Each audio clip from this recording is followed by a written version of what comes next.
Mchezo na pole kwa kupoteza mchezo, lakini tuambie kiufundi mmepoteza leo mchezo leo dhidi ya JKT Queens, sababu ambazo zimepelekea kupoteza kiufundi. Nafikiri tulifanya makosa kwenye dakika 20 za mwanzo ambazo JKT wametumia kwa ajili ya kutuadhibu. Baada ya hapo kila mtu anaona mechi ni balance kwa pande zote mbili, waweza kumaliza mpira kama ilivyo sisi. Kwa bahati mbaya tu watapata matokeo mazuri, lakini kwa mimi nawashukuru wachezaji kwa kile ambacho wamekionyesha. Walikuwa na performance nzuri, kila mtu anaenjoy football, lakini matokeo kwa kweli tunashukuru kile ambacho tumekipata, tulipata kwa ile mchezo. Ndio, katika mchezo wa leo umefanya rotation kubwa ya baadhi ya wachezaji. Wale wachezaji ambao watu wamezoea kuwaona hawajaweza kuanza. Kiufundi ulitarget nini katika mchezo wa leo? Maana tunaona katika eneo la mbele wachezaji wengi nyota ambao tumezoea kuwaona hawajacheza kwa kiwango kikubwa.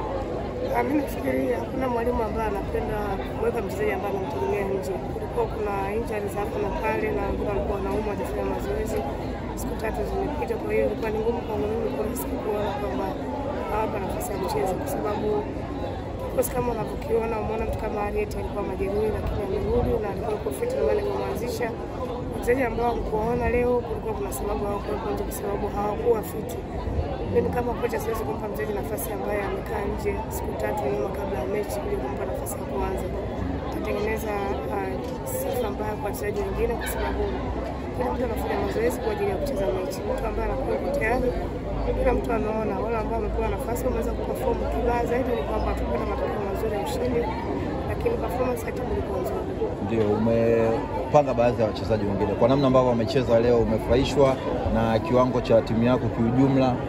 Ya sana, nimefurahi kwa sababu kuna baadhi ya wachezaji wengi ambao wapata nafasi ya kuanza hata mmoja, lakini leo unaona wamecheza, wamenipa kile ambacho nimewaagiza, kwa sababu unaona ni namna gani ya kwa wanapata nafasi ya kuanza kuanzia nje, kila mtu anapokea mafunzo na kuleta kwenye mechi. Kitu ambacho kimetokea, timu imecheza vizuri kwa upande wangu, kwa mtazamo wangu, na performance ilikuwa bora. Kilichotenganisha ni kwamba hata goli moja tulipata. Coach, msimu juzi JKT walitumia mgongo Yanga Princess kutangaza ubingwa. Msimu huu ni kama umewarejesha njia zaidi JKT Queens kuwa mabingwa msimu huu. Sisi hatuwezi kuendesha timu yote kwa bingwa. Yaani kama mtu anataka kuwa bingwa maana anapaswa kushinda mechi zake zote. Sisi tunacheza ligi kutoka bahati mbaya tumefungwa, tumeshinda, tunafurahia. Lakini inawezekana labda kwa sababu ya ratiba inapokuja inakuta iko kwenye kipindi ambacho timu inakuwa bingwa. Lakini si kwamba tumekuwa daraja kwa JKT, tumecheza vile ambavyo tumeweza, wametuzidi kutufunga na mchezo ulivyo. Na msimu huu tunaona mafarasi wa Simba Queens na JKT Queens ndio wanapambania ubingwa. Tutarajia kuona katika racing hii msimu unaofuata na nini mlijifunza katika msimu huu? Nafikiri nisema mwanzo kwamba tunajenga timu. Kwangu mimi naweza nikasema kwamba tumefikia 70% au 80%. Kwa hizo ambazo zimebaki nafikiri ziko ajili ya msimu ujao kuongeza baadhi ya wachezaji kuhakikisha kwamba tunatengeneza timu bora ya ushindi.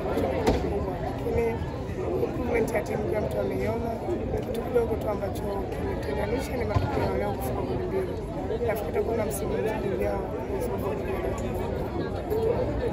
Shukrani.